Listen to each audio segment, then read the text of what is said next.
كنت قاعد في يوم بدور على موضوع معين. الموضوع ده بدأ يدخلني في مواضيع تانية، وبقيت اتنقل من موضوع لموضوع لموضوع لحد ما لفت انتباهي عنوان جذاب جدا: جورج بارود المجرم الذي تحول إلى حذاء. الحقيقة عنوان، ولما دخلت قريت القصة، قصة مسكوت عنها في التاريخ لسبب احنا مش قادرين نفهمه. قصة ممكن لو قلتها تأثر فيه جدا، لأن انت لا يمكن تتخيل انها ممكن تكون حصلت او انها حتى تحصل. قعدت ادور على مبررات للقسوة اللي حصلت ملقتش. قبل ما نبدأ القصة يا ريت حضراتكم تعملوا لنا اشتراك في القناة ولايك للفيديو. يلا.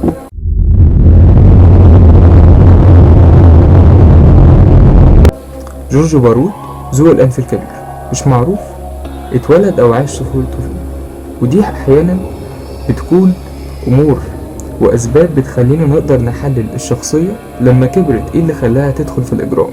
ولكن كل اللي معروف عنه إنه اتولد في القرن ال19 في الولايات المتحدة الأمريكية بإقليم وايومينج.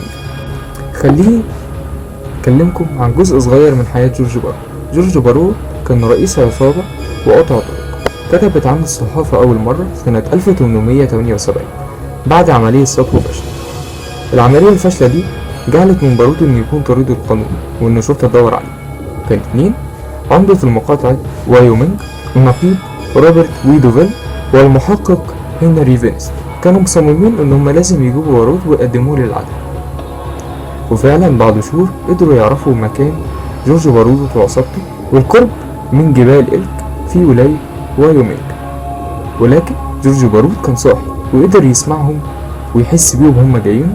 صح عصابته ونصبوا ليهم كمين وضربوهم بالرصاص وقدروا ان هما يدفنوهم ويهربوا. ولكن معداش كتير وقدروا ان هما يلاقوا جثتين، جثة عمدة المقاطعة وجثة المحقق. حط مكافأة 10,000 دولار للي يقدر يلاقي بارود ويقدمه، وبعد كده زادت ل20,000 دولار.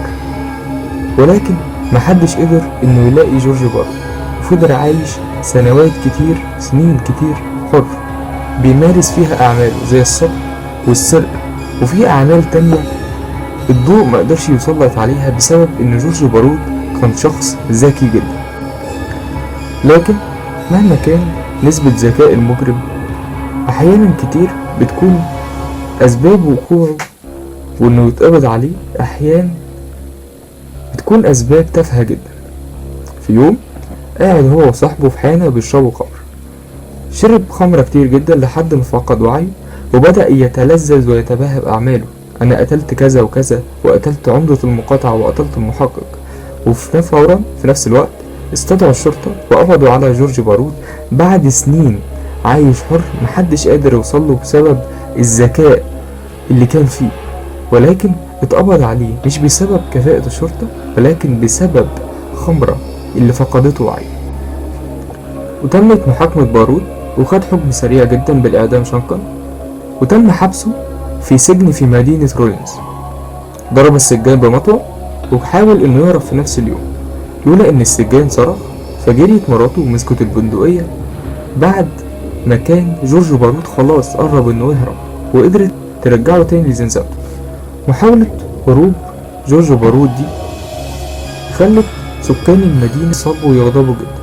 فما عداش كام ساعة ودخلوا ناس مقنعين خدوا جورج بارود من زنزانته وراحوا ميدان كان فيه حشد كبير جدا من الناس، وعدموا جورج بارود على احد اعمدة التلغراف في الميدان في وسط الحشد الكبير.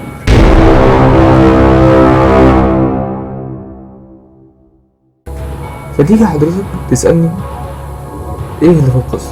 قصة عادية جدا، مجرم اتعدم، ولكن القصة بتبدأ من هنا.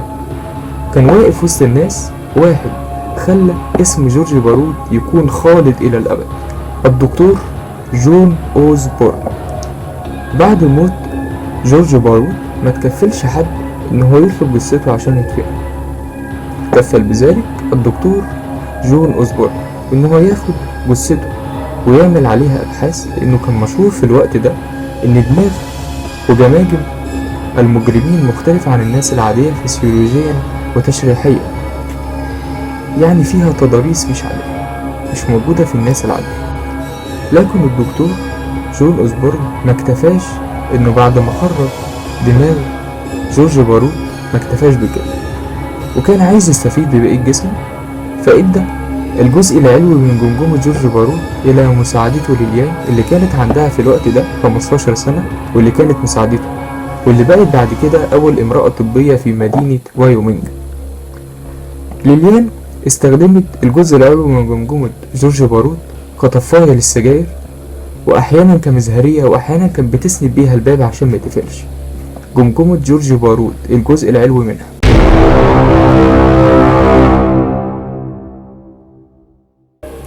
اما الدكتور جون أوزبورن عمل اول حاجة انه عمل قناع من الغص لوجه بارود، وده كان شيء مشهور في الوقت ده وكانوا بيسموه قناع الموت.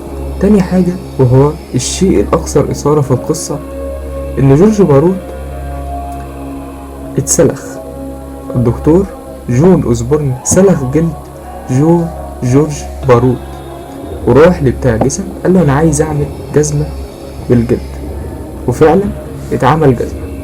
وبعد ما الجزمة اتعملت كان فايض جزء صغير من جلد جورج بارود، فعملوا حقيبة طبية، ايوه من جلد انسان، من جلد جورج بارود اللي اتسلخ اتعمل منه جزمة بتتلبس في الرجل، واتعمل منه حقيبة طبية.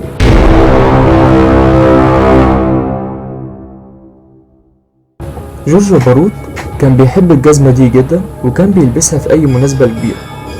وفي يوم حفل تنصيبه حاكما لولاية اقليم وايومنج كان لابسها، والناس احتفلت بيه وهو لابس الجزمة المصنوعة من جلد بشري.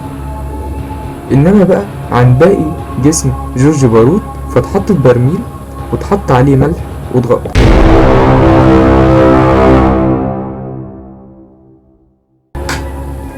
ومرت السنين بسرعة ومات الدكتور جون أوزبورن، ونسيت معظم الناس جورج بارود وقصة جزمته المصنوعة من جلده. ولكن سنة 1950 وفي تصليحات في قبو البنك الوطني في مدينة رولينز لقوا برميل فيه عظم بشري وجمجمة الجزء العلوي منها مفقود وزوج من الأحزاب. سكان المدينة الناس الكبيرة افتكروا فورا حكاية جورج بارود وجزمته المصنوعة من جلده اللي كان بيلبسها دايما عمدتهم، وكمان عشان يشوفوا العظم يتأكدوا العظم ده ينتسب إلى جورج بارود ولا لأ. اتصلوا بالدكتورة ليليان اللي كانت مساعدة جون أوزبورن، وهي عندها 15 سنة وكانت في منتصف الثمانينات من عمرها، وادتهم الجزء العلوي من جمجمته وكان فعلا متطابقة اللي لقوها في البرميل. وكانوا وبحثوا وعملوا تحاليل للعظم والأحذية، وفعلا تبينوا ان كل ده كان بيرجع لجورج بارود. ولكن وبعد ما اخيرا اتجمع جورج بارود من كل بقاياه ما اتدفنش، اتوزع على المتاحف عشان يتعرض على الجمهور.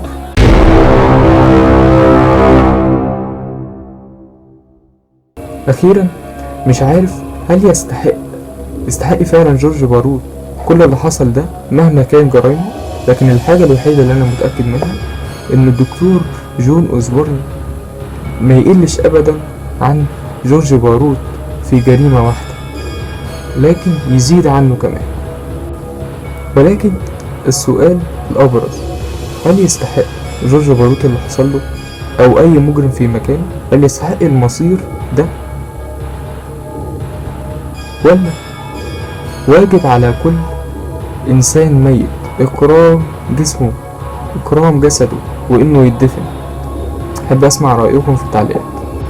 لكن السؤال الاهم، هل يستحق جورج بارود او اي مجرم تاني في مكانه المصير ده بعد موته، ولا دفن الانسان بعد الموت واكرام جسده واجب مهما كان عمله في الدنيا بالحلو او بالوحش؟ اكرام جسده ودفنه. احب اسمع رايكم في التعليقات. يا ريت حضراتكم بعد القصة تعملوا لنا اشتراك في القناة ولايك للفيديو وتفعلوا زر التنبيهات وتعملوا لنا تعليق على الفيديو. شكرا.